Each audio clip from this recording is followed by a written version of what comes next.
Passover. You know, during that season we just celebrated Passover, we recognize the exodus of the Israelites as they followed Moses. And so as they continued in the wilderness, it came to a point where the Most High was going to take them to the promised land. That was the whole purpose of it. And so Joshua is one of the two witnesses or spies, so to speak, as it is stated in scripture, that went over to see the land, to kind of see what was what. There were two spies sent before Joshua and Caleb who came back with a bad report, and they were afraid. But when the second time that Moses sent two people, it was Joshua, who really at that time served as, he was a right-hand man of Moses. Right, he was the right-hand man of Moses. So he took over. Mm-hmm. He took over after Moses, right? Right. But he also, his whole initiation really kind of into his leadership role was when him and Caleb went over there to spy out the land, and they didn't see giants. They gave a good report, as the Most High had told them. Exactly. So look, what we're going to do, we're going to bring out some great important points about this in the book of Joshua, right? Let's start, prophets. Let's start right here in chapter 1, verse 5, okay? There shall not any man be able to stand before thee all the days of thy life. As I was with Moses, so I will be with thee. I will not fail thee, nor forsake thee. Now, I like how Joshua opens up. He's talking to the congregation now. He's taking note. He's letting them know, hey, I'm going to be your leader now, you know? And there's a lot of encouraging things here in Joshua. But remember, brothers, read along with us, fathers. We're looking for patterns of the Most High. That's what we're looking for. Go ahead, bro. Verse 6, be strong and of good courage, for unto this people shalt thou divide for an inheritance the land, which I swear unto their fathers to give them. Only be thou strong and very courageous, that thou mayest observe to do according to all the law, which Moses my servant commanded thee. Turn not from it to the right hand or to the left, that thou mayest prosper whithersoever thou goest. Now, turn not what?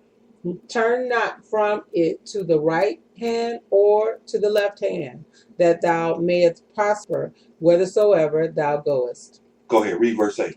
This book of the law shall not depart out of thy mouth. Out of thy mouth. But thou shalt meditate therein day and night, that thou mayest observe to do according to all that is written therein. Some of what's written? All that is written therein. For there thou shalt make thy way prosperous, and then thou shalt have good success. Brothers, I want to have good success in my life. I want to make my ways prosperous. I want to meditate in the word of God so that I may be a prosperous person in the earth. This was established with Joshua. He's telling the people this now. All right, the Most High is dealing with him to communicate with the people. And actually, it's a continuation, really, right? Because he didn't say it maybe in the same exact words, but it's like the baton being passed right now. Exactly. From Moses to Joshua. Okay.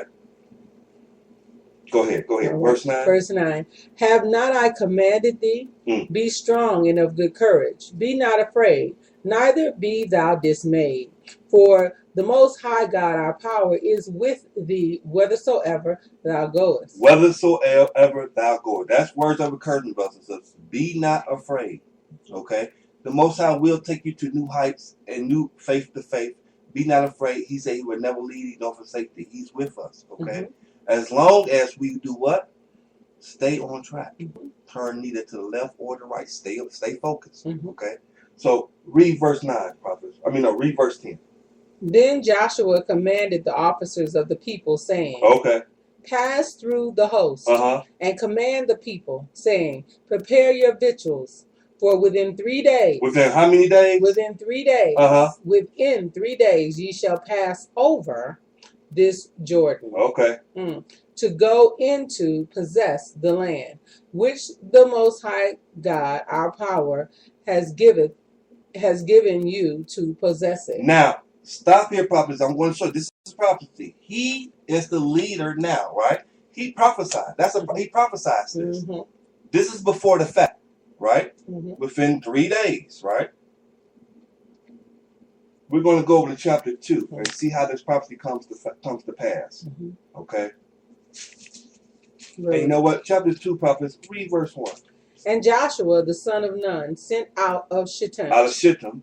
2 men to spy secretly, Uh-huh. saying, "Go view the land, even Jericho." Right. And they went and came into a harlot's house named Rahab. Now, the Most High will use who he wants to use. Okay? We can't be so quick to judge people on surface. Mm-hmm. You know what I'm saying? We can't do that. Because he will use whoever he wants to accomplish the mission, okay? Mm-hmm. The people have to have safe passage into the land, right? Mm-hmm. So, Joshua sent out 2 spies, Mm-hmm. all right, to get this done. Go ahead, prophet.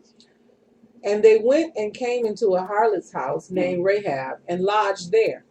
And it was told the king of Jericho, saying, "Behold, there came men in hither tonight of the children of Israel to search out the country." Uh-huh. And the king of Jericho sent unto Rahab, saying, "Bring forth the men that are come to thee, which are entered into thine house, for they be come to search out all the country." Now, the king must have inside scoop of what's going on. He must have knew it was some men coming into his kingdom that was going to spy out the land. The king of Jericho. He knew this, right? Mm-hmm.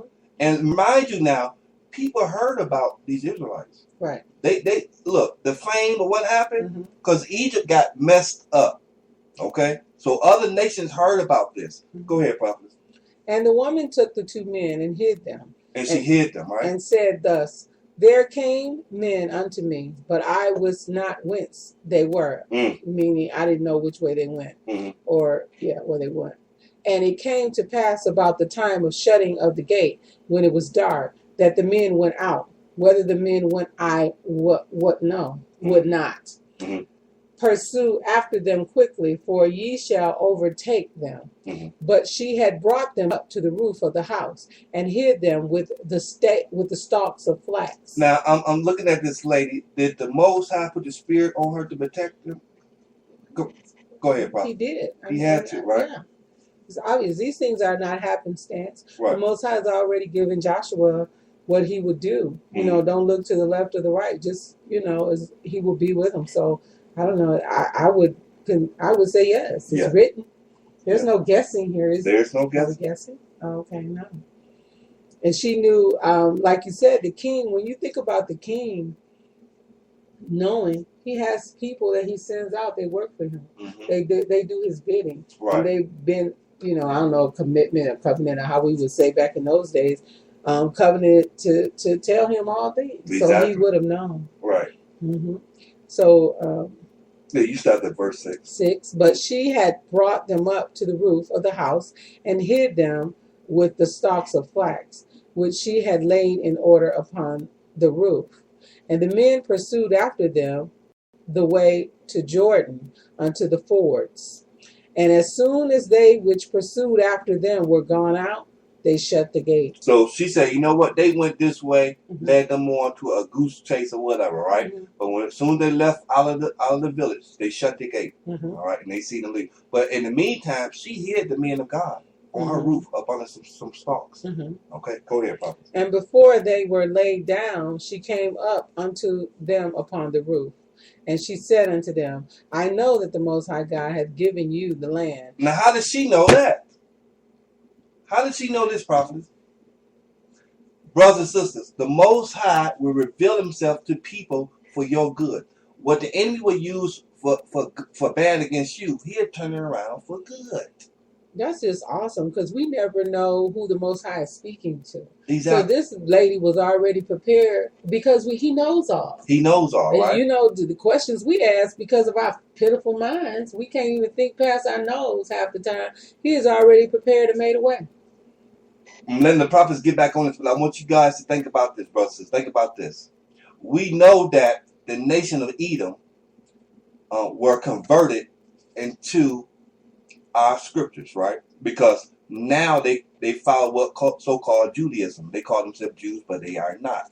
But in the process of them coming in, trying to switch things and lie and cause confusion, guess what the Most High caused them to do? He caused them still to preserve our word and keep it. Because they had to have something to fall back on. The lie, they're going to perpetuate the lie, they had to have a true word. So he caused them to keep our word intact until the wake up. Because they could destroy all of our records. Okay? Come on, prophet. And she said unto the men, I know that the Lord, the Most High God, has given you the land, and that your terror is fallen upon us, and that all the inhabitants of the land faint because of you. Faint because of who? Because of Israel. Israel had a reputation, brothers and sisters. They know. The other nations knew about gods, but they knew that this nation of Israel, their God, was the God of all gods. These people knew that. But now in this day and time, we forget what's going on. You know, we lost our minds. We've been made to forget, though, right? Yeah, we've been made to forget. But even the other nations act like they don't know. The God of the Bible is the only true God. Okay, go ahead. For we have heard how the Most High God dried up the water of the Red Sea for you, when you came out of Egypt, and what ye did unto the two kings of the Amorites that were on the other side of Jordan, Sihon and Og, whom ye utterly destroyed. Whom ye utterly destroyed. It wasn't just Egypt that got it. There's other kings that came the way that tried to stop us, and they got in trouble. Come on, prophet. Verse 11. And as soon as we had heard these things, our hearts did melt. Neither did there remain any more courage in any man because of you. For the Lord, the Most High God, our God, your God, is He God in heaven above and in earth beneath. See there? See there? Read that. Read that. He is. Right, He is. Read that again, prophet. For the Lord, your God. For the Lord, your God, the Most High God, He is God in heaven above and in earth beneath. Now, prophet, look, brother, this is in Joshua, right? Come the end times, the nations are going to testify the same thing. They're going to testify to the same. Every knee shall bow, every tongue shall confess, right? They're going to testify to the same thing here. They'll be saying the same thing. He is the God in heaven above and in earth beneath. It is. Fly. Go ahead, prophet. Verse 12. Now therefore I pray you, swear unto me by the Most High God our power, since I have showed you kindness, that you will also show kindness unto my father's house. This lady is smart. She knew where to get her blessings from. She reminded me of the woman that grabbed hold of Christ's garment. She didn't let go. She knew where to get her blessings from. She knew what was going on. What she say? Swear what? Swear, and since I have showed you kindness, that you will also show kindness unto my father's house, and give me a true token or a sign, and that ye will save alive my father and my mother and my brethren and my sisters, and all that they have, and deliver our lives from death. What's wrong with that, prophet? What do you mean? That's a normal thing to have a concern with. You know what I'm saying? That's what I'm saying. That's normalcy. I know that you worship the true God. We're doing this for you. Now, I ask only that you spare my life, my family life, and this and this and that. You know, that's normal. That's what we should always be trying to do. But the Most High does what He does in His own time. But that's what she was in her spirit. Do unto others as you would have them do unto you. Exactly. And the men answered her, our life for yours. If you utter not this our business, and it shall be, when the Most High God has given us the land, that we will deal kindly and truly with thee. Then she let them down by a cord through the window, for her house was upon the town wall, and she dwelt upon the wall. And she said unto them, Get you to the mountain, lest the pursuers meet you, and hide yourselves there 3 days. Hide yourself what? Hide yourselves there 3 days. 3 days. Until the pursuers be returned, and afterward may ye go your way. May ye go your way. So the 3 days was a safety thing too. Okay.